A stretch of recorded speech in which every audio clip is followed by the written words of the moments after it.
Punishment, അതായത് employee punishment നല്ല ശരിക്കും പറയേണ്ടത് എന്താ സംഭവം, punishment for indiscipline.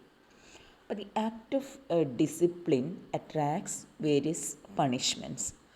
Punishments should be given according to the nature of offence.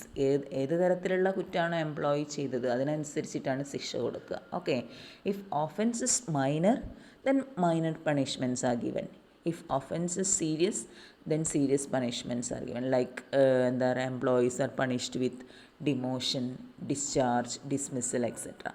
So punishments are classified into two: minor punishments and major punishments. Minor പണിഷ്മെൻറ്റ്സിൽ എങ്ങനെയാണ് വരിക എന്ന് വെച്ചാൽ വാർണിങ്സ്, ഇത് വേർബൽ ഓർ റിട്ടേൺ. അതാണ് oral reprimand and written reprimand എന്ന് പറഞ്ഞിട്ട് നിങ്ങളെ ടെക്സ്റ്റിൽ കൊടുത്തിരിക്കുന്നത്. പിന്നെ loss of privileges and last one fines. അപ്പോൾ എന്താണ് ഓറൽ റെപ്രിമെൻറ്റ് നോക്കാം. This is the mildest disciplinary action. ഇവിടെ എന്ത് ചെയ്യുന്നത്, എംപ്ലോയി എന്തെങ്കിലും ഒരു ഒഫൻസ് ചെയ്തെന്ന് കണ്ടിട്ടുണ്ടെങ്കിൽ supervisor tells the subordinate not to repeat that particular act. Okay, അപ്പോൾ ഇത് കേട്ടാൽ തന്നെ മനസ്സിലാവും it is A disapproval of the employees action എന്നുള്ളത്. അപ്പം അയാൾ എന്ത് ചെയ്തതാണ്, ഒരു വാർണിംഗ് കൊടുക്കുകയാണ് ചെയ്യുന്നത്. അപ്പോൾ such type of punishments are given when offence is related to non obeyance of safety rules, low performance etcetera. അപ്പോൾ ഇങ്ങനെ എംപ്ലോയീസ് എന്തെങ്കിലും സേഫ്റ്റി റൂൾസ് ഫോളോ ചെയ്യാതിരിക്കുക അങ്ങനെയൊക്കെ കൊടുക്കുന്ന ആ ഒരു വാർണിങ്ങിനാണ് നമ്മൾ എന്തെന്ന് പറയുന്നത്, ഓറൽ, വെറുതെ പറയുള്ളൂ ചെയ്യുക, ഡോണ്ട് റിപ്പീറ്റ് ഇറ്റ് എന്ന് പറഞ്ഞിട്ട്. ആ ടൈപ്പ് ഓഫ് പണിഷ്മെൻ്റ് ആണ് ഓറൽ റെപ്രിമെൻറ്റ് എന്ന് പറയുന്നത്. ഇനി റിട്ടേൺ റെപ്രിമെൻറ്റ് എന്ന് പറഞ്ഞാൽ if the employee go on repeating the offence, എത്ര പറഞ്ഞിട്ടും കേൾക്കുന്നില്ല എന്ന് വെച്ചാൽ and do not try to improve upon their habits, then written reprimand is issued. അപ്പോൾ ഈ റിട്ടേൺ റെപ്രിമെൻറ്റ് കൊടുത്തു കഴിഞ്ഞാൽ record is maintain for reprimands and substantial punishments may be given later. Okay, അപ്പോൾ ഈ റെപ്രിമെൻറ്റ് എന്ന് പറഞ്ഞാൽ താക്കീത് എന്നുള്ള മീനിങ്ങേ ഉള്ളൂ കേട്ടോ. അപ്പോൾ the reprimand mentions what are the privileges taken away and what major punishments may be given if subordinate continues the offence. Okay, then next comes loss of privileges. Loss of പ്രിവിലേജസിൽ എങ്ങനെയാണ് വരുന്നതെന്ന് വെച്ചാൽ എംപ്ലോയി ഇപ്പോൾ എന്തെങ്കിലും ഒരു തെറ്റ് ചെയ്യുകയാണെങ്കിൽ അയാൾ എന്ത് ചെയ്യുന്നു, അയാളുടെ ഇതൊക്കെ കട്ടാക്കുക. If employee commit some serious offences then the organization stops certain privileges enjoyed by him. Okay, ഇനി ഫൈന് കൊടുക്കുന്നൊരു പരിപാടിയുണ്ട്. Sometimes the company may fine the employees for commitment of certain offences. അപ്പോൾ ഈ ഒരു എമൗണ്ട് എന്താ ചെയ്യുക, this amount is deducted from their salary or welfare fund. Okay, അല്ല sorry, this amount is deducted from his salary, അതായത് 5% പറയുന്നത്, and the deduction to B credited to welfare fund. Then major പണിഷ്മെൻറ്റ്സിൽ വരുന്നതാണ് severe warning, എന്താ പറയുക, increments വിത്ത് hold ചെയ്യുക. ആദ്യം അതാ ചെയ്യുക. അതായത് this type of punishment is generally given to serious offences. A proper procedure is followed for awarding such punishments. അപ്പം വിത്ത് ഹോൾഡിങ് ഇൻക്രിമെൻറ്റ് എന്ന് പറഞ്ഞാൽ ഇൻക്രിമെൻ്റ് ഒക്കെ പിടിച്ചു വെക്കുക. Then second one is suspension, അതായത് employee may be suspended for his offences for a period. എന്തെങ്കിലും തെറ്റ് ചെയ്തിട്ടുണ്ടെങ്കിൽ, കുറ്റം ചെയ്തിട്ടുണ്ടെങ്കിൽ 1 കൊല്ലത്തേക്കോ 6 മാസത്തേക്കൊക്കെ സസ്പെൻഡ് ചെയ്ത് കളയുക. It extends to severity of the offence. Okay, then ഡിമോഷനാണ്. ഡിമോഷൻ എന്ന് പറഞ്ഞാൽ നിങ്ങൾക്കറിയാം എന്താണ് ഡിമോഷൻ എന്ന് പറഞ്ഞിട്ടുണ്ടെങ്കിൽ, പ്രൊമോഷൻ്റെ നേരെ ഓപ്പോസിറ്റാണ്. അതായത് changing the position of employees from a higher grade to lower grade. അപ്പോൾ this type of punishment involves എന്താണ്, condemnation of an employee who is not suitable for the present assignment. That means he is not competent to continue the existing post. അതുകൊണ്ട് അതായത് ഈ പോസ്റ്റിൽ അയാൾ തുടരാൻ യോഗ്യനല്ല എന്ന് മനസ്സിലാക്കിക്കൊണ്ട് അയാൾ എന്ത് ചെയ്യുന്നത്, ഡിമോഷൻ കൊടുക്കുക അയാൾക്ക്. അതൊരു സിവിയർ പണിഷ്മെൻ്റാണ്.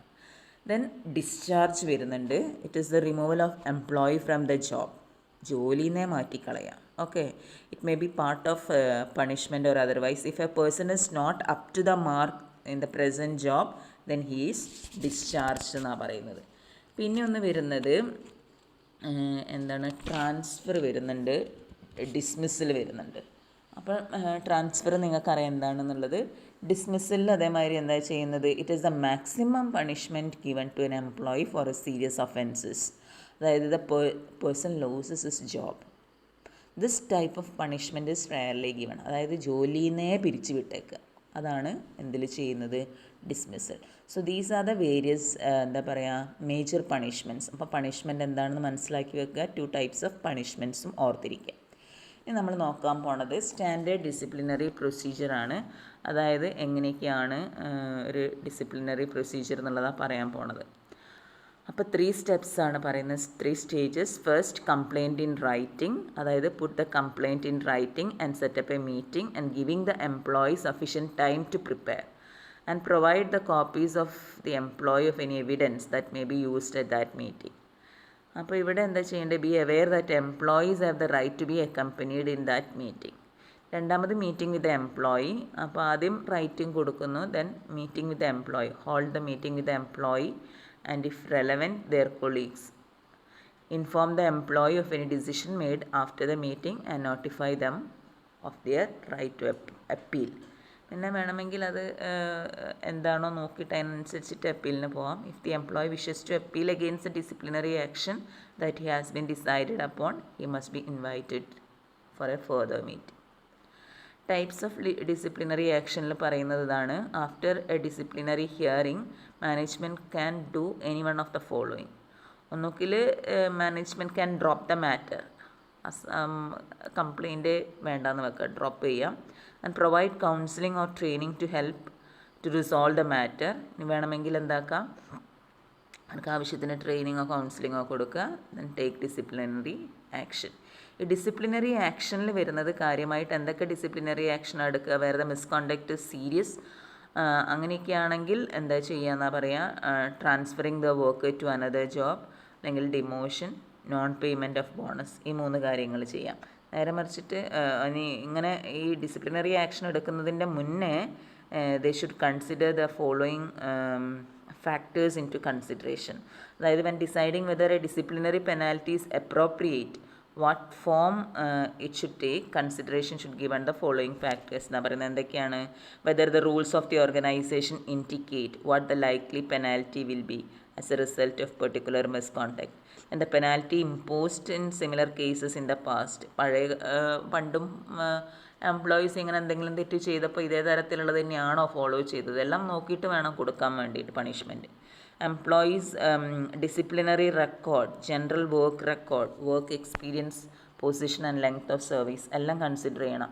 പെട്ടെന്ന് വന്നൊരു എംപ്ലോയിയാണ് തെറ്റുകളൊക്കെ സംഭവിക്കുന്നത് സാധാരണ. നേരെ മറിച്ച് കുറേ റിപ്പീറ്റഡ് വാർണിങ്സ് കൊടുത്തിട്ടുള്ള എംപ്ലോയിക്ക് ആണെങ്കിൽ സ്ട്രിക്റ്റ് ഡിസിപ്ലിനറി ആക്ഷൻ എടുക്കാം. അപ്പോൾ അതെല്ലാം കൺസിഡർ ചെയ്യണം. Any special circumstances which might make it appropriate to adjust the severity of the penalty, then whether the proposed penalty is reasonable in view of all circumstances. എല്ലാ ഇതും കൂടെ വെച്ച് നോക്കിയിട്ട് ഇപ്പോൾ കൊടുക്കുന്ന പണിഷ്മെൻറ്റ് അല്ലെങ്കിൽ ഡിസിപ്ലിനറി ആക്ഷൻ എന്ന് പറയുന്നത് എന്താണ്, റീസണബിൾ ആണോ എന്നുള്ളതൊക്കെ ചെക്ക് ചെയ്തിട്ട് വേണം കൊടുക്കാൻ വേണ്ടിയിട്ട്. പിന്നെ നിങ്ങൾക്ക് പഠിക്കാനുള്ളത് ഒരു എന്താ പറയുക, ഹോട്ട് സ്റ്റവ് റൂൾ എന്ന് പറഞ്ഞിട്ട് എഴുതുന്നുണ്ട്. എന്താണ് ഈ ഹോട്ട് സ്റ്റവ് റൂൾ നോക്കാം. അപ്പോൾ നിങ്ങളിപ്പോൾ മനസ്സിലാക്കി ഡിസിപ്ലിൻ എന്ന് പറഞ്ഞാൽ എന്താ. Discipline is fair and hence open disciplinary procedures are essential to maintain harmony. ഒരു എംപ്ലോയിക്ക് എതിരായിട്ട് എന്തെങ്കിലും ഡിസിപ്ലിനറി ആക്ഷൻ എടുത്തു കഴിഞ്ഞാൽ അത് ബാക്കിയുള്ളവർക്കും കൂടെ ഒരു പാടാവണം. അതുകൊണ്ട് ഓപ്പൺ ഡിസിപ്ലിനറി പ്രൊസീജിയേഴ്സാണ് എപ്പോഴും നല്ലത്. അപ്പോൾ ഡിസിപ്ലിൻ എന്ന് പറഞ്ഞിട്ട് it is an important action taken to encourage compliance with the organizational standards and regulations, whether in the home or at workplace. അപ്പം a popular and effective disciplinary rule used today by many managers is known as hot stove rule of discipline. But this rule can be defined as the concept that disciplinary action should have the same characteristics as the penalty a person receives from touching a hot stove. ചൂടായി കിടക്കുന്ന ഒരു stove തൊട്ടിട്ടുണ്ടെങ്കിൽ എന്തൊക്കെ ഇതാണോ ഉള്ളത് അതേപോലെ ഉണ്ടാവും. That is, the discipline should be immediate, consistent and impersonal എന്നാണ് പറയുന്നത്. അപ്പം എല്ലാവർക്കും എന്താ പറയുക ഒരേപോലെയാണ്. അതായത് disciplinary action against an employee is painful and generates resentment എന്നാണ് പറയുന്നത്. So hot stove rule is all about how to impose discipline to employees without generating resentment. അതായത് hot stove rule draws an analogy between touching a hot stove and undergoing discipline. അപ്പോൾ according to red hot stove rule disciplinary action should have the following consequences എന്നാണ് പറയുന്നത്. അപ്പം first one burns immediately. അതായത് stove provides ആദ്യം ഇവിടെ പറയുന്നത് എന്താണെന്ന് വെച്ചാൽ the rule is actually an analogy based on a person touching a hot stove. This rule provides 4 discipline basics. എന്തൊക്കെയാണ്? Think about deciding to touch or not to touch a hot stove. അതേപോലെ എംപ്ലോയിൻ്റെ അടുത്ത് അങ്ങനെയുള്ള തെറ്റ് ചെയ്യണോ വേണ്ടേ എന്നുള്ളൊരു ഇത് എത്തിക്കുന്നത് പോലെയാണ്. മനസ്സിലായല്ലോ? അപ്പോൾ the stove provides a warning. അതായത് one can feel the heat and know that touching will burn. അപ്പം ഇതേപോലെ തന്നെയാണ് ഈ റൂളിലും പറയുന്നത്. If disciplinary action is to be taken it must occur immediately so the employee will understand the reason for it. With the passage of time people have the tendency to convince themselves that they are not at fault. So as with a hot stove, when we touch it our hand burns immediately. Hot stove പോലെ തന്നെ ആയിരിക്കണം. Employee എന്തെങ്കിലും തെറ്റ് ചെയ്തിട്ടുണ്ടെങ്കിൽ ഉടനെ തന്നെ ശിക്ഷ കൊടുക്കണം. ഈ ശിക്ഷ ഇങ്ങനെ വൈകിച്ചു കൊണ്ടിരിക്കുന്നതിനനുസരിച്ച് എംപ്ലോയീസ് എന്തെങ്കിലും അതിൽ ലൂപ്പ് ഹോൾസ് കണ്ടെത്തും അവർ രക്ഷപ്പെടാൻ വേണ്ടിയിട്ടുള്ള. ഓക്കെ, പിന്നെ ഒന്ന് പറയുന്നത് provides warning. It is very important to provide advance warning that punishment will follow unacceptable behaviour. എന്തെങ്കിലും ഇൻഡിസിപ്ലിൻ ബിഹേവിയർ അവരുടെ ഭാഗത്തുനിന്ന് ഉണ്ടായിട്ടുണ്ടെങ്കിൽ എന്തുണ്ടാവും? പണിഷ്മെൻറ്റ് ഉണ്ടാവും എന്നുള്ളൊരു വാർണിംഗ് കൊടുക്കണം ഡിസിപ്ലിൻ ഇതിൽ. അതേപോലെ തന്നെയാണ് ഹോട്ട് സ്റ്റൗവിൻ്റെ കാര്യത്തിലും. അപ്പോൾ as you move closer to hot stove you are warned by its heat that you will be burned if you touch it. Okay, then third one is എന്താ പറയുക, gives consistent punishment. ഈ 4 എണ്ണമാണ് പറയുന്നത് rules. gives consistent punishment എന്ന് പറഞ്ഞാൽ disciplinary action should also be consistent in that everyone who performs the same act will be punished accordingly. Hot സ്റ്റൗവിൽ തൊട്ടാൽ അങ്ങനെയല്ലേ? ആര് തൊട്ടാലും ഒരേ തരത്തിലുള്ള പൊള്ളലല്ലേ ഉണ്ടാവുന്നത്. അതാണ് പറയുന്നത്. ഈ ഏത് എംപ്ലോയി ചെയ്താലും ഒരേപോലത്തെ തെറ്റ് ചെയ്യണം, അവർക്കൊക്കെ ഒരേ തരത്തിലുള്ള പണിഷ്മെൻ്റ് ആയിരിക്കണം. Consistent punishment. As with a hot stove each one who touches it is burn the same. Okay, then 4ാമത്തെ പോയിന്റ് പറയുന്നത് ബേൺസ് ഇംപേഴ്സണലി എന്നാണ് പറയുന്നത്. സ്റ്റൗവിൻ്റെ അടുത്ത് ചെന്ന് തൊട്ട് നോക്കുന്ന നേരം സ്റ്റൗ ആരാണ് എന്താണെന്നൊക്കെ നോക്കിയിട്ടാണോ പൊള്ളിക്കുക? അല്ല. അതേപോലെ ആയിരിക്കണം ഡിസിപ്ലിനറി ആക്ഷനിലും. Disciplinary action should be impersonal. There is favorites when this approach is followed. അല്ല, there are not favorites when this approach is for. favoritism പാടില്ല. സീനിയർ മാനേജറാണല്ലേ മറ്റേ ആളാണെന്നൊക്കെ വിചാരിച്ച് അവർക്ക് ചെറിയ പണിഷ്മെൻ്റ് ആവരുത്. എല്ലാവരും ഒരേപോലെ എന്താക്കണം? ഇംപേഴ്സണൽ ആയിരിക്കണം. As with a hot stove, when we touch it, it burns everyone's hands without any bias. So this is the best approach to impose discipline to any employee because it is not biased എന്നാണ് പറയുന്നത്. അതാണ് hot stove rule. അപ്പോൾ എന്താണ് hot stove rule എന്നുള്ളത് നോക്കി മനസ്സിലാക്കിക്കോളാം. Okay, ഞാൻ എന്താണ് hot stove rule എന്നാണ് ഇപ്പോൾ പറഞ്ഞു കഴിഞ്ഞിട്ടുള്ളത്. ഇനി നമുക്ക് അടുത്തതിലേക്ക് കടക്കാം. അടുത്തത് വരുന്നത് എന്താണെന്നറിയാം?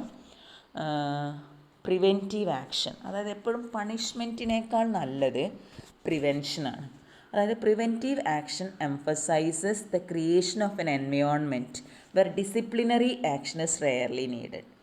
മനസ്സിലായില്ല? Prevention is better than cure എന്ന് പറയുന്നത് പോലെ തന്നെ ഒരു എന്താ പറയുക, ഒരു എംപ്ലോയി തെറ്റ് ചെയ്തിട്ട് അയാളെ പണിഷ് ചെയ്യുന്നതിനെക്കാട്ടും നല്ലത് അവർക്ക് വേണ്ടത്ര എന്ത് കൊടുക്കുക? പ്രിവെൻറ്റീവ് ആക്ഷൻസ് എടുക്കുക. അതായത് the following preventive actions can be followed in this regard. Accept the challenge. അതായത് accept that discipline is both important and difficult. Avoid denying a role in the discipline. Then discipline the behavior, not the person. അതായത് aim discipline at what an employee has done or not done. Avoid criticizing the employee's personal characteristics. Then develop a positive attitude. അതായത് positive attitude towards employee, supervisors and the business. And knowing the law. And the general provisions of the law about discipline is essential, but the law is complex. Both statutory and common law emphasizes fairness and consistency. Then put rules in place. Rules are essential. But leniency and trusting all employees to use good judgment should not be our approach to discipline. അപ്പം അങ്ങനെ lenient ആവാൻ പാടില്ല. അതുകൊണ്ട് എന്ത് ചെയ്യുക, റൂൾസായിട്ട് തന്നെ കണ്ടിട്ട് impose ചെയ്യാം. Then train supervisors. Supervisors need to know the rules and need to understand their roles in enforcing these rules. And they also need to understand that an individual employee's discipline should not depend on who the supervisor is. മനസ്സിലായല്ലോ? അപ്പം ആരായാലും supervisor strict ആയിട്ട് നിൽക്കുക, അവർ മനസ്സിലാക്കുക എന്തൊക്കെ ഡിസിപ്ലിൻസാണ് പഠിപ്പിക്കേണ്ടത് എന്നുള്ളത്, അതിനനുസരിച്ചിട്ട് സ്ട്രിക്റ്റ് ആക്കാൻ വേണ്ടിയിട്ട് അവരെ ട്രെയിൻ ചെയ്യിപ്പിക്കും. Then hire the right people. ഇനി employees who fit their jobs and work well with employers do their jobs well with little discipline. Further, employees who are self-motivated and self-disciplined adjust to fit their employers' rules. So make rules as an important part of employee orientation. അപ്പോൾ അതൊക്കെ ഒന്ന് നോക്കി വെച്ചോളാം. Labour participation management ആണ് അടുത്തത് നമ്മൾ നോക്കാൻ പോണത്. എന്താണ് ലേബർ പാർട്ടിസിപ്പേഷൻ മാനേജ്മെൻറ്റ് എന്നുള്ളത് നോക്കാം. അപ്പം ട്രഡീഷണലി ദ കോൺസെപ്റ്റ് ഓഫ് ഈ labour participation management is also known as workers participation management, WPM എന്ന് പറയും. അതേപോലെ കോ ഡിറ്റർമിനേഷൻ എന്ന് പറയും, labour participation, employee participation, self management എന്നൊക്കെ പറയുന്നുണ്ട്. പല പേരിൽ അറിയപ്പെടുന്നുണ്ട് കേട്ടോ. എല്ലാം ഒന്നാണെന്ന് മനസ്സിലാക്കി വെക്കുക. അപ്പം traditionally the concept of workers participation in management refers to participation of non managerial employees in the decision making process of employees. അതായത് നോൺ മാനേജറിയൽ എംപ്ലോയീസ് എന്ന് പറഞ്ഞാൽ താഴെ മാനേജറിയൽ പൊസിഷനിലല്ലാത്ത എംപ്ലോയീസിനെയും എന്തിൽ ഉൾപ്പെടുത്തുക, ഡിസിഷൻ മേക്കിംഗ് പ്രോസസ്സിൽ ഇൻവോൾവ് ചെയ്യിപ്പിക്കുക. അപ്പോൾ workers participation in management implies mental and emotional involvement of workers in the management of an organization. അതായത് രണ്ട് രീതിയിലും മെൻ്റലി ആൻഡ് ഇമോഷണലി അവരെ എന്തിൽ ഇൻവോൾവ് ചെയ്യിപ്പിക്കണം, management of the organization. So it is considered as a mechanism where workers have a say in the decision making. അവർക്കൊരു role ഉണ്ടാവും decision മേക്കിങ്ങിൽ. Labour participation in management is a system of communication and consultation, either formal or informal, by which employees of an organization are kept informed about the affairs of the undertaking and through which they express their opinion and contribute to management decision. സംഭവം അത്ര മാത്രമേ ഉള്ളൂ. Labour participation in management എന്ന് പറഞ്ഞാൽ എംപ്ലോയീസിനെയും management decisions എടുക്കുന്നതിൽ participate ചെയ്യിപ്പിക്കുക. Aim is എന്താണ് ഇതിൻ്റെ എയിം എന്താണെന്ന് വെച്ചാൽ involving employees in various activities to ensure people involvement leading to higher productivity and work satisfaction. അപ്പോൾ വർക്കേഴ്സ് പാർട്ടിസിപ്പേഷനിൽ പറയുന്നത് ഇതാണ്, എന്താണ്, implies mental and emotional involvement of workers in the management of the enterprise, and it is considered as a mechanism where workers have a say in the decision. And it is a system of joint consultation in the industry as a form of labor industry. Then this concept is based on human relations approach to management, which brought about a new set of values to labor and management. Then നമുക്ക് നോക്കേണ്ടത് what are the definition തന്നിട്ടുണ്ട്. ഒരു definition പഠിച്ചു വെച്ചോളൂ. ഡെഫിനേഷനിൽ ഇവിടെ കൊടുത്തിരിക്കുന്നത് Keith ഡേവിസിൻ്റെ ഡെഫിനേഷനാണ്. പാർട്ടിസിപ്പേഷൻ റെഫേഴ്സ് ടു, ഇപ്പോൾ പറഞ്ഞ സാധനം തന്നെയാണ്. Participation refers to mental and emotional involvement of a person in a group situation which encourages him to contribute to group goals and share the responsibility of achievement. അപ്പോൾ group goals achieve ചെയ്യാൻ വേണ്ടി ഓരോ എംപ്ലോയീസും അവരുടെ ഇത് contribute ചെയ്യുക and share the responsibility of achievement. എന്നിട്ട് അത് നേടിയെടുക്കാൻ വേണ്ടിയിട്ട് അവരുടെ മാക്സിമം എന്താ പറയുക പാർട്ടിസിപ്പേഷൻ അത് തന്നെ. Then concept of workers participation in management includes എന്തൊക്കെയാണ്? It provides scope for employees in decision making of the organization, and participation may be at the shop level, department level, or at the top level. Then the participation includes the willingness to share the responsibility of the organization by the workers. നമുക്ക് നോക്കാം what are the features of workers participation എന്നുള്ളത്. ഫീച്ചേഴ്സിൽ പറയുന്നത് ഇതൊക്കെയാണ്. എന്തൊക്കെയാണ് what are the features of workers participation എന്ന് പറയുന്നത്? Participation means mental and emotional participation of a person in group situation rather than mere physical presence. അവർ എന്താ പറയുക, ഇമോഷണൽ മെൻ്റൽ പാർട്ടിസിപ്പേഷനാണ് ഉദ്ദേശിക്കുന്നത്, അല്ലാണ്ട് ഫിസിക്കൽ പാർട്ടിസിപ്പേഷൻ അല്ല. Then workers participate in management not as individuals but jointly as a group through their representatives. എല്ലാവരും കൂടെ വന്ന് പാർട്ടിസിപ്പേറ്റ് ചെയ്യില്ല, അവരെന്ത് ചെയ്യും, എല്ലാവരും കൂടെ ഡിസ്കസ് ചെയ്യുന്നിട്ട് ഒരു റെപ്രസെൻറ്റേറ്റീവ് വന്നിട്ട് ഇൻവോൾവ് ചെയ്യുക ചെയ്യുന്നത്. Then workers participation in management may be formal or informal. Then there can be 5 levels of workers participation in management. ഏതൊക്കെയാണ് വരുന്നത്? Informal participation, consultative importance, associative participation, administrative participation and decisive participation എന്ന് പറയും. അതായത് അതിൽ information പാർട്ടിസിപ്പേഷനിൽ എന്താ ചെയ്യുന്നത് എന്നറിയോ? It ensures that employees are able to receive information and express their views relating to the matter of general economic importance. അതായത് എംപ്ലോയീസിനൊക്കെ എന്താണ് എല്ലാ ഇൻഫർമേഷൻസും കിട്ടുന്നുണ്ട് എന്നുള്ളത് ഉറപ്പ് വരുത്തുക. എന്നിട്ട് അതിനനുസരിച്ചിട്ട് എന്ത് ചെയ്യുക, അവരുടെ വ്യൂസ് എക്സ്പ്രസ് ചെയ്യാൻ പറ്റുന്നുണ്ട് എന്നുള്ളതൊക്കെ ഉറപ്പ് വരുത്തുക. So in this level the management collect information from employees four decision making purposes. So these information may relate to general economic importance which are relevant for decision making in management. രണ്ടാമത്തത് consultative participation ആണ്. അതിൽ എന്താ വരുന്നത് വെച്ചാൽ management consults employees on matters like working condition, employee welfare, health and safety of workers etcetera. Their opinions are only advisory in nature. അതെന്നെ എടുത്തോളണമെന്നില്ല, അവരുടെ opinions കേട്ടിട്ട് നല്ലത് ഏതൊക്കെയാണ്, decisions are always taken by the management, okay, based upon their suggestions. Then associative പാർട്ടിസിപ്പേഷനിൽ വരുന്നത് എങ്ങനെയാണ്? Here the management actually consult the employees for arriving at a unanimous decision. അപ്പോൾ these decisions are taken with active consultation and participation of employees. The next one is administrative participation.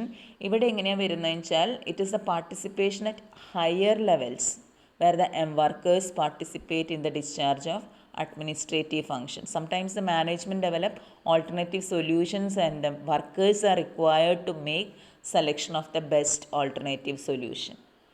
Okay. അതായത് it ensures greater share of workers participation in discharge of managerial functions. Decisions ഒക്കെ management എടുത്തിട്ടുണ്ടാവും, എന്നിട്ട് എന്ത് ചെയ്യുക പറയുക, taken by the management and then preferably with the alternatives or administration and employees have to select the best from those for implementation എന്നാണ് പറയുന്നത്. Then decisive എന്ന് പറഞ്ഞാൽ എന്താണെന്ന് വെച്ചാൽ highest level of participation where decisions are jointly taken on the matters relating to production, welfare etcetera. Here the decisions are taken jointly by workers and management on strategic issues like new product, production, labor welfare, etc. Okay. What are the objectives of workers participation management നോക്കാം. അപ്പോൾ എന്തൊക്കെയായിരിക്കും ഉദ്ദേശങ്ങൾ? ഇങ്ങനെ എംപ്ലോയീസിന് വർക്കേഴ്സിനെയും കൂടെ decision മേക്കിങ്ങിൽ participate ചെയ്യിപ്പിച്ചിട്ടുണ്ടെങ്കിൽ what all objectives to be achieve നോക്കാം. എന്തിനു വേണ്ടിയിട്ടൊക്കെയാണ്? To establish industrial democracy, then to increase productivity of the organization, then to build the most dynamic human resources. അവർക്ക് അവരുടെ ഉള്ളിനുള്ളിലൊരു എന്താ പറയുക, ഒരു ഇത് വരും, ഫീലിങ്സ് വരുമോ ഞങ്ങളെയും കൂടെ ഉൾപ്പെടുത്തുന്നുണ്ടല്ലോ ഡിസിഷൻ മേക്കിങ്ങിൽ എന്നുള്ള. So it helps to build the most dynamic human resources, then to satisfy the workers' social and esteem needs, then it strengthens labor management cooperation and thus maintain industrial peace and harmony. And its psychological objective എന്ന് പറയുന്നത് എന്താ? to secure full recognition of workers and to develop human personality and to develop leaders within the industry. നമുക്ക് നോക്കാം what is the importance of workers participation in management എന്നുള്ളത്. Workers' participation is gaining importance these days because it has a number of benefits. എന്തൊക്കെയാണ് benefits of workers participation in management എന്നുള്ളത് നോക്കാം. എന്തൊക്കെയാണ് പറയുന്നത്? ഒന്ന് reduction of industrial unrest, അതായത് industrial conflict ഒഴിവാക്കാൻ പറ്റുന്ന പറയുന്നത്. Participation of labourers in management helps to reduce the industrial conflicts. Industrial unrest is created when there is a conflict between two organized groups which are motivated by their belief that each group's interest is threatened by other groups' works. Okay. അപ്പോൾ if workers are involved in the decision making process of the organization, the chance of having conflict is reduced എന്നാണ് പറയുന്നത്. അപ്പോൾ ഒരു പരിധിവരെ industrial conflict കുറയ്ക്കാൻ പറ്റും വർക്കേഴ്സിനും കൂടെ ഡിസിഷൻ മേക്കിങ്ങിൽ ഇൻവോൾവ് ചെയ്യിപ്പിച്ചിട്ടുണ്ടെങ്കിൽ. ദെൻ മ്യൂച്വൽ അണ്ടർസ്റ്റാൻഡിങ്, അതായത് റെഡ്യൂസ്ഡ് മ്യൂച്വൽ മിസ്അണ്ടർസ്റ്റാൻഡിങ്സാണ് പറയുന്നത്. Then management and employees doubt the integrity of each other due to ignorance of the problems of both. അപ്പോൾ participation brings the two groups closer and it helps to understand the problems of each other, അതായത് misunderstandings reduce ചെയ്യാൻ പറ്റും. Then higher പ്രൊഡക്ടിവിറ്റിയാണ് പറയുന്നത്. Full cooperation between employees and management enhances the productivity. It helps to increase the production and profits of the organization എന്നാണ് പറയുന്നത്. It has a unique motivational power and a great psychological value.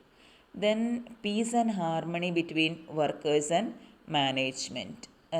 അവിടെ വരുന്നത് അറിയാലോ. അപ്പോൾ workers participate ചെയ്തിട്ടുണ്ടെങ്കിൽ എന്താ പറയുന്നത്? It helps to reduce industrial disputes and improves workers' loyalty towards the organization. Then overall growth പറയുന്നു. Workers get to see how their actions would contribute to the overall growth of the industry. Then enhances responsibility. അപ്പം workers ഇങ്ങനെ decision making പ്രോസസ്സിലൊക്കെ അവരൊക്കെ എടുക്കുന്ന decision ആയതുകൊണ്ട് എന്താവുമെന്ന് പറഞ്ഞിട്ട് enhances responsibility. Labourers tend to view the decisions as their own and are more enthusiastic in their implementation, and thereby make them more responsible. Then enhances initiation. Workers become more willing to take initiative and come out with cost saving suggestions and growth oriented ideas. പല ideas അവർക്ക് തന്നെ വരും. Then industrial democracy, participation of laborers in management increases the industrial democracy എന്നാണ് പറയുന്നത്. It reduces the class conflict between capital and labor and less resistance to change, അതായത് അവരെടുക്കുന്ന decisions ആണല്ലോ. So when there is a change in the organization, the workers will resist. It is due to their ignorance. If workers have given an opportunity to participate in decision making process, this resistance to change is reduced എന്നാണ് പറയുന്നത്. Okay, so these are the benefits അല്ലെങ്കിൽ എന്താ പറയുക importance of workers participation in management. ഇനി essential conditions for workers participation in മാനേജ്മെൻറ്റും കൂടെ നോക്കാം. അതായത് the success of workers participation in management depends upon the following conditions. എന്തൊക്കെ കണ്ടീഷൻസാണ് വേണ്ടത്? എൻലൈറ്റൻ ആൻഡ് ഇംപാർഷ്യൽ ആറ്റിറ്റ്യൂഡ് ആയിരിക്കണം. അതായത് attitude and outlook of the parties should be enlightened and impartial, so that a free and frank exchange of thoughts and opinions could be possible. The attitude of the management must be broad, progressive and democratic. Then understand the objectives. Management and laborers must understand the objectives of workers' participation in management. Then genuine faith in system. അതായത് രണ്ട് കൂട്ടർക്കും എന്തുണ്ടാവണം എന്ന് പറഞ്ഞാൽ they should have a genuine faith in the system and in each other and be willing to work together. Then cooperation. The laborer, on the other hand, must also wholeheartedly cooperate with the management through its trade unions. But the foreman and the supervisory cadre must also lend their full support so that the accepted policies could be implemented without any resentment on either side. And real participation. Participation should be real എന്നാണ് പറയുന്നത്. The issues related to increase in production productivity, ademari evaluation of cost and expansion of market should also be brought under the jurisdiction of the participating bodies. But these bodies should meet frequently and the decision should be timely implemented and strictly adhered to. Then complementary body, അതായത് participation must work as complementary body to help collective bargaining, which creates conditions of work and also creates legal relations. And strong trade union, there should be a strong trade union which has learn the virtues of unit and self-reliance so that they may effectively take part in the collective bargaining or participation. Peaceful atmosphere, അതായത് it should be peaceful atmosphere should be there wherein എന്താ പറയുക there are no strikes or lockouts for their presence ruins the employees. അങ്ങനെയുള്ള ഇതൊന്നും ഉണ്ടാവാൻ പാടില്ല. ഒരു peaceful atmosphere ആയിരിക്കണം. എന്നാലേ ഉള്ളൂ അവിടെ വർക്ക്. അതൊരു വൺ ഓഫ് ദി എസെൻഷ്യൽ കണ്ടീഷനാണ്. Then authority should be centralized through democratic management process. And last one, programs for training and education should be developed comprehensively. അതിന് വേണ്ടിയിട്ട് labourers is to be given education. Okay, നമുക്ക് നോക്കാം what are the methods of workers participation in management എന്നുള്ളത്. പല ലെവലിലായിട്ടാണ് വരുന്നത്. Participation at the board level, പിന്നെ വേറെ ഏതൊക്കെയാണ് അങ്ങനെ participation through ownership, participation through complete control, participation through staff and work councils, participation through job enlargement and job enrichment, participation through suggestion schemes, then participation through quality circles, പിന്നെ empowered teams, total quality management and financial participation. 12 areas ആണ് പറയുന്നത്, 12 forms of participation ആണ് പറയുന്നത്. ഓരോന്നും detail ആയിട്ട് നമുക്ക് നോക്കാം. What are the different methods of workers participation in management എന്നുള്ളത്. ഓക്കെ, അപ്പോൾ ഫസ്റ്റ് വരുന്നത് പാർട്ടിസിപ്പേഷൻ അറ്റ് ബോർഡ് ലെവലാണ്. ബോർഡ് ലെവൽ എന്ന് ഉദ്ദേശിക്കുന്നത് എവിടെയാണ്? 1 or 2 representatives of workers are nominated or elected to board of directors. അതായത് വർക്കേഴ്സ് ഡയറക്ടേഴ്സ് ഉണ്ടാകും.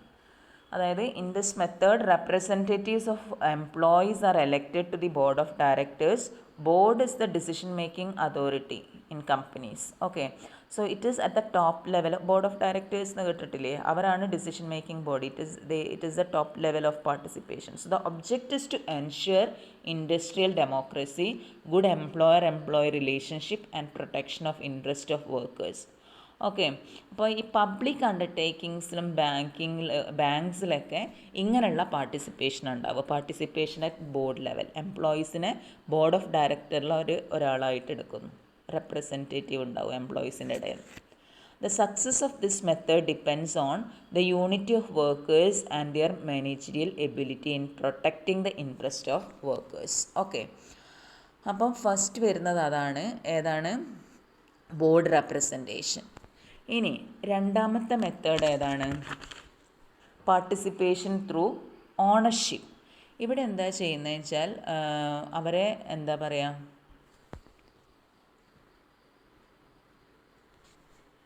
workers are allowed to purchase shares of the company and thus become co-owners. Thus workers becomes co-owners. So in many cases advances and financial assistance in the form of easy repayment options are extended to enable employees to buy equity shares. അപ്പോൾ examples of this method സാധാരണ വരുന്നത് ഈ manufacturing as well as service സെക്ടറിലാണ്. In this way the workers can participate in the management of the company. അതായത് company എന്ത് ചെയ്യുന്നു? അവരുടെ share കൊടുക്കുന്നു. അപ്പം ആ ഷെയർ വാങ്ങുന്നതോട് കൂടിയിട്ട് എംപ്ലോയീസ് ആരായി മാറുക ചെയ്യുക? They will get the ownership. അങ്ങനെ it makes the workers committed to the job and to the organization. But effect on participation is limited to the ownership and management. Are the two different things. Okay. Then participation through complete control ആണ് പറയുന്നത്. Complete control എന്ന് ഉദ്ദേശിക്കുന്നത് എന്തൊക്കെയാണ്?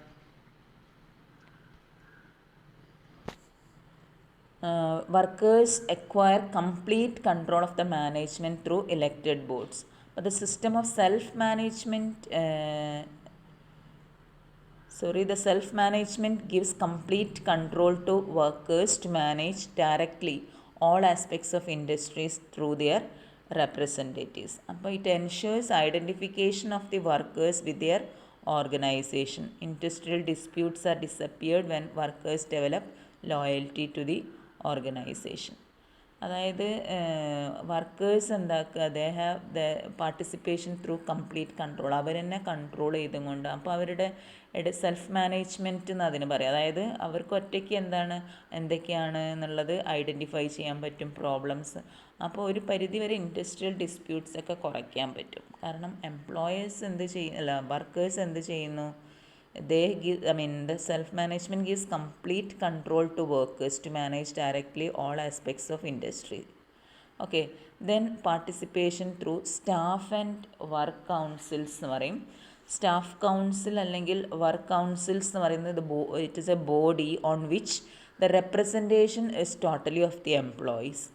അപ്പോൾ they may be one council for the entire organization. The employees of the respective sections elect the members of the councils. Such councils play a vital role എന്നാണ് പറയുന്നത്. അപ്പോൾ ഇവിടെ എന്ത് ചെയ്യുന്നത് വെച്ചാൽ, ഇപ്പം ഓരോ ഷോപ്പ് കൗൺസിൽസ് ഉണ്ടാക്കുക അല്ലെങ്കിൽ വർക്ക് കൗൺസിൽസ് ഉണ്ടാക്കുന്നത്. ഇപ്പം 500-ലധികമൊക്കെ വർക്കേഴ്സുള്ള ഒരു ഫേമാണെങ്കിൽ shop council represents each department or shop in an establishment. അപ്പോൾ each shop council consist of equal number of representatives of employer and employees. അപ്പോൾ employers representatives nominated shall be from within the establishment and that of employees from within the shop concern. അപ്പോൾ ഒരേ ഡിപ്പാർട്ട്മെൻറ്റിൽ നിന്ന് തന്നെ എടുത്തുകൊണ്ട് എന്താക്കുക ചെയ്യുക, council രൂപീകരിക്കുക ചെയ്യുക. ആ കൗൺസിൽ ഈ ഡിപ്പാർട്ട്മെൻറ്റ്സിൽ ആളുകൾ റെപ്രസെൻ്റ് ചെയ്യും. അവരാണ് ഈ മാനേജ്മെൻറ്റിൽ എംപ്ലോയീസിൻ്റെ റെപ്രസെൻറ്റേറ്റീവ്സ് ആയിട്ട് പോവുക. അപ്പോൾ their role ranges from seeking information on the management's intention to a full share in decision making. Such councils have not enjoyed too much of success because trade union leaders fear the erosion of their power and prestige if such workers bodies were to exist. Then joint councils എന്ന് പറഞ്ഞിട്ട് വേറൊരു group ഉണ്ട്. Joint management councils are constituted. ഈ joint management council എന്താ ചെയ്യുന്നതെന്ന് വെച്ചാൽ, it is a council setup at the plant level. അപ്പോൾ it consist of equal number of representatives of employers and employees not exceeding 12 ആളുകളിൽ കൂടുതലുണ്ടാവില്ല. It is applicable to factories employing more than 500 employees. ഈ council discusses various matters relating to the working of the organization. Important matters are discussed. Usually ഇതിനെയൊക്കെ കുറിച്ചിട്ടാണെന്ന് വെച്ചാൽ safety, welfare measures, supervision, health scheme, work scheduling etcetera. Okay, അപ്പോൾ ഈ കൗൺസിലാണ് എല്ലാ കാര്യങ്ങളും. They take up issues related with safety etcetera. In many cases the work of council is related to employee welfare measures എന്നാണ് പറയുന്നത്. അപ്പോൾ ഇതാണ് work committee എന്ന് പറയുന്നത്. Then participation through collective bargaining ആണ് പറയുന്നത്. കളക്റ്റീവ് ബാർഗെയിനിങ് എന്ന് പറഞ്ഞാൽ എന്താണെന്ന് വെച്ചാൽ, it is a process of negotiations between employer and representatives of A unit of employees aimed at reaching agreements that regulate working conditions. അതായത് ഒരു എംപ്ലോയീസ് എന്ത് ചെയ്യും, ഒന്നോ രണ്ടോ ആളുകൾ അങ്ങനെ അവരെ റെപ്രസെൻറ്റ് ചെയ്ത്, എംപ്ലോയീസിനെ റെപ്രസെൻറ്റ് ചെയ്തും കൊണ്ട് അവരെന്ത് ചെയ്യും, എംപ്ലോയറുടെ അടുത്ത് പോയിട്ട് നെഗോസിയേഷൻസ് നടത്തും. അത് ചിലപ്പം അവരുടെ ഉദ്ദേശം ഇത്രയേ ഉള്ളൂ, to regulate the working conditions. അപ്പോൾ during a collective bargaining period, workers representatives approach the employer and attempt to negotiate a contract which both sides can agree with. Through the process of collective bargaining, management and workers may reach collective agreement regarding rules for formulation and termination of the contract of employment as well as conditions of service in establishment. അപ്പോൾ എന്തൊക്കെ കാര്യങ്ങളെക്കുറിച്ചിട്ടാണ് ഇവർ collective bargain നടത്തുക എന്നുള്ളതാണ് പറയുന്നത്. Even though these agreements are not legally binding, they do have some force എന്ന് പറയാം. For collective bargaining to work, the workers and the employers representatives need to bargain in the right spirit. Okay, then participation through job enlargement and job enrichment ആണ് പറയുന്നത്. By product of mass production in industries is the excessive job specialization with leads to boredom and associated problems in employees. അപ്പോൾ job എൻലാർജ്മെൻറ്റും എൻറിച്ച്മെൻറ്റും ഒക്കെ നിങ്ങൾ പഠിച്ചു കഴിഞ്ഞതാണ്. അപ്പം these are the 2 methods of addressing this. അതായത് ബോറടിക്കുന്നുണ്ടെന്നൊക്കെ തോന്നിയിട്ടുണ്ടെങ്കിൽ ഈ രണ്ട് മെത്തേഡ് അപ്ലൈ ചെയ്യാം. ജോബ് എൻലാർജ്മെൻറ്റ് എന്ന് പറഞ്ഞിട്ടുണ്ടെങ്കിൽ എന്താ, expanding the job content, adding task elements horizontally. Job enrichment means adding motivators to the job to make it more rewarding. But this is workers' participation in management in that it offers freedom and scope to workers to use their judgment.